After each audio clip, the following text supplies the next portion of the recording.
morning students. Myself Dr. Ragni Patel, Assistant Professor from the Uttar College of Physiotherapy. So today we learn mobilization techniques, right, for the upper limb. Okay, so what is mobilization?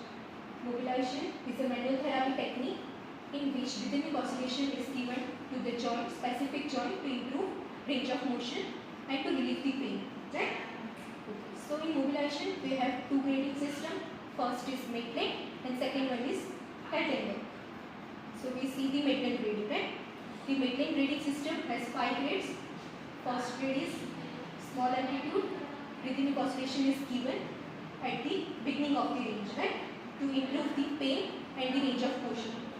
Second grade is large amplitude. Rhythmic oscillation is given to the patient specific joint at the mid range. Third grade is large amplitude. Rhythmic oscillation is given to the specific joint at the tissue resistance. And fourth one is small amplitude. Rhythmic oscillation is given to the specific joint at the tissue beyond the tissue resistance, right? And in grade 5 we give the thrust to the specific joint at beyond the tissue layer, right? How many grades we have? 5 grades. First one is small amplitude rhythmic oscillation at the beginning range, right? Second one is large amplitude rhythmic oscillation at the mid range. Third one, large amplitude at the tissue resistance, right? Fourth one, large amplitude beyond the tissue resistance. And fifth one, we give the thrust, right? Okay. So while performing mobilization, what things we need to focus on patient and its position. First one is therapist position. Therapy should be in a box standing position, right? So that he or she will give the appropriate light. Second one is patient position. The cloth need to be removed if possible. Then patient should be at the edge of the table, right? Then third one is hand placement. If we giving the glide to the shoulder, then place both the hand in such a way that we can stabilize the proximal part and we give the glide to the distal part, right? And fourth one is the mobilizing force. This specific glide is given in a specific direction. We need to focus on that, right? So we start with the shoulder joint, in which we take glenohumeral joint, right? Glenohumeral joint, we have 4 glides. First one is glenohumeral distraction. Second one is glenohumeral caudal glide or the inferior glide. Third one is glenohumeral posterior glide. And fourth one is glenohumeral anterior glide, right? So first we start with the glenohumeral distraction. What is the indication of that glide? To improve the general mobility, right? While distracting the joint, we just distract the bones to improve the general mobility and to increase the range, right? Patient is in supine position. Therapist stand at the side of the table, and patient need to be at edge of the table. थोड़ा बाहर जाओ. Okay. One hand should be placed at the axilla of the elbow on the treatment side, right? And the second hand to stabilize the distal part, right? And we just distract the elbow, right, along with the shoulder, and we hold at 30 seconds, right?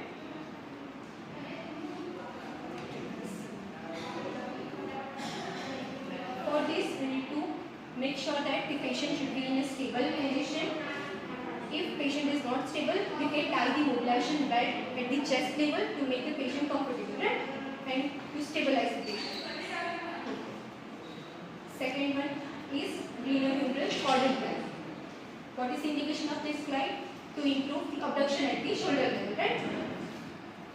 Patient in supine position at the edge of the table and his arm as a 90 degrees, right? Abduction. Then therapist stand in a box standing position with one hand stabilize the distal forearm and another hand web space is placed at the distal acromion plexus, right? At this position. And we just need to give the oscillation to move the shoulder head in the caudal side, right? First distract from the one hand and then just give the mobilization force. 30 glides or the mobilization forces given to the patient, right? Third one is glenohumeral posterior glide. The indication of this is to increase the shoulder flexion and the external rotation, right? So the patient is in supine position at the edge of the table, his hand at the 10 to 20 degree of flexion, abduction, and therapist stand in a box standing position, and one hand stabilizes at the distal forearm and one hand placed at the distal acromion process. The bed space or the lateral border is placed at the distal acromion process, right?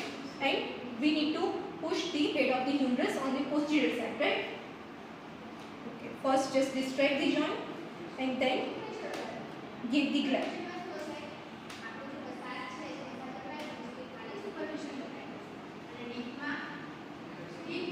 Okay. Then fourth one is glenohumeral posterior glide, right? In which anterior glide, in which the patient is positioned in the prone.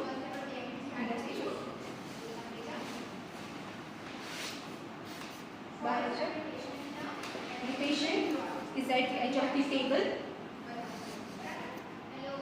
Therapist stand in a box standing position.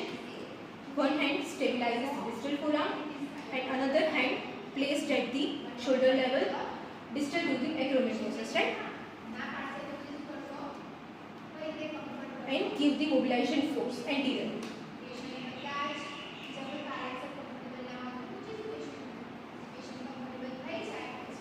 This glide will improve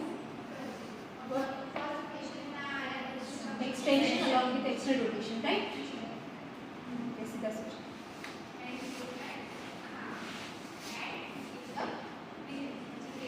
For the anterior glide, we have one modification, right?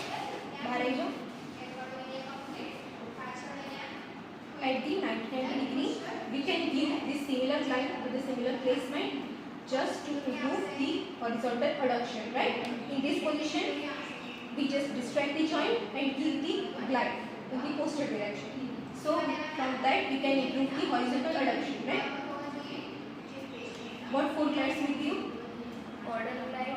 First one is caudal glide to improve abduction at the shoulder joint. Then second one, glenohumeral posterior glide to improve flexion and inward rotation.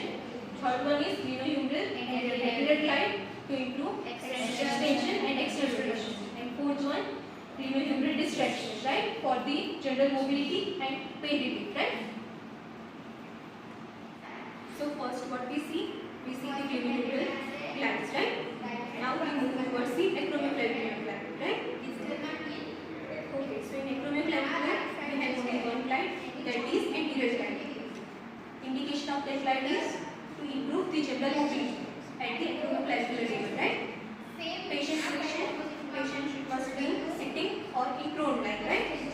Therapist should stand behind the patient, or if patient is in prone position, then therapist at the side of the table, right? Hand placement, put your thumb at the acromioclavicular joint at the distal end of the acromion, reinforcing from the other thumb, right, to give the flexible line. Then we just need to glide the acromioclavicular joint in the anterior side, right?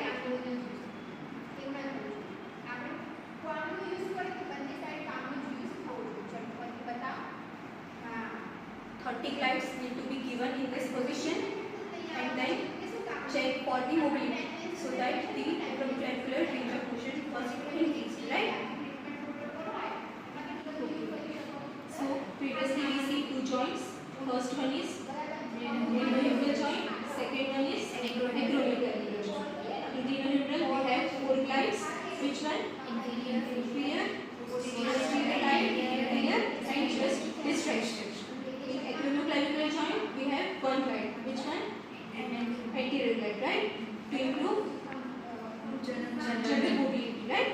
Okay. Next we have the sternoclavicular joint.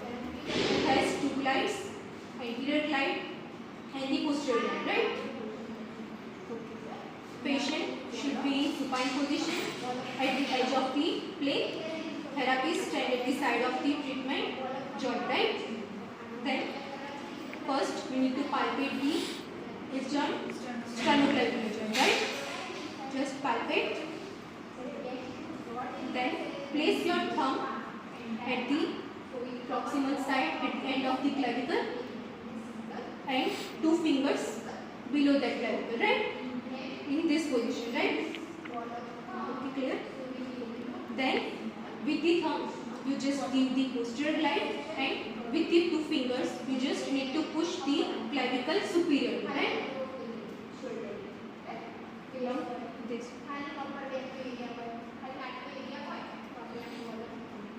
What is the indication of this glide? This will improve retraction along with the, what it improve? Depression or elevation?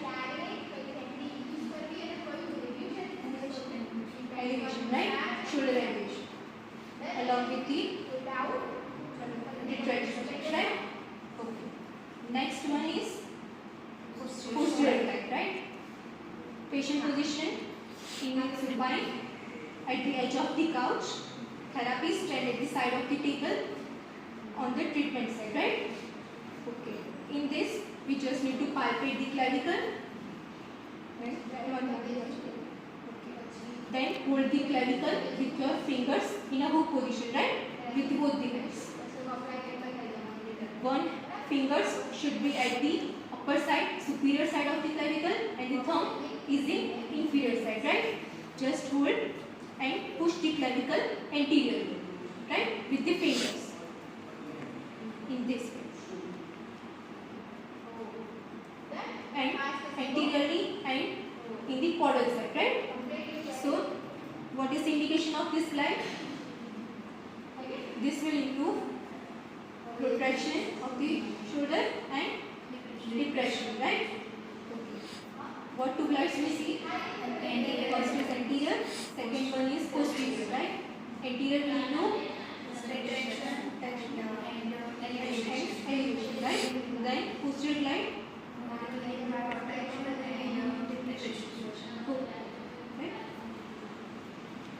Now, one of you perform any glide for the shoulder joint, right? I will perform shoulder dissection, Okay. which therapist position beside the At the side of the head is. Then the hand placement will be under the axilla, and one hand will be at the elbow joint, and support the patient limb at the front, therapist front, and distract the shoulder joint, applying the pressure by the therapist.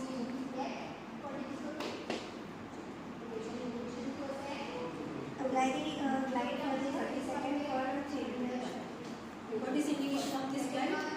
It will improve the shoulder Children posterior, right? Anyone will perform other glide?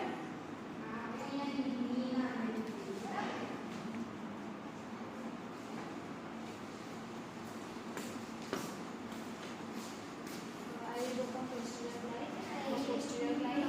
First, hand placement to one hand at the proximal to stabilized, and then distract, and for posterior glide, glide over the head of the glide.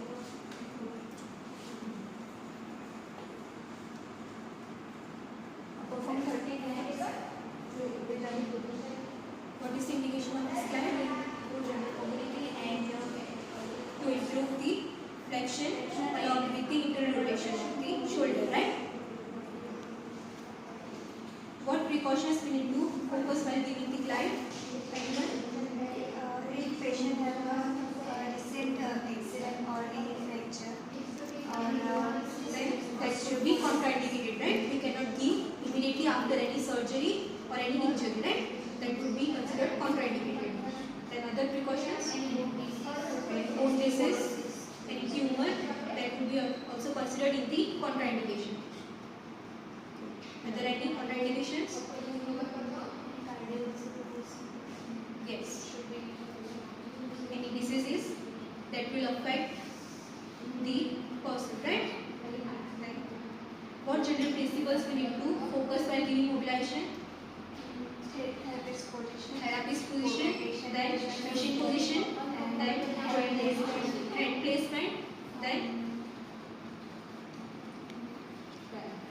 mobilization force we are giving, then patient's clothing, ask the patient if he or she will be comfortable while giving the glides or not. Then after the mobilization or during the mobilization, we can also ask if any discomfort to the patient, he or she will tell you, so you can stop at that moment, right?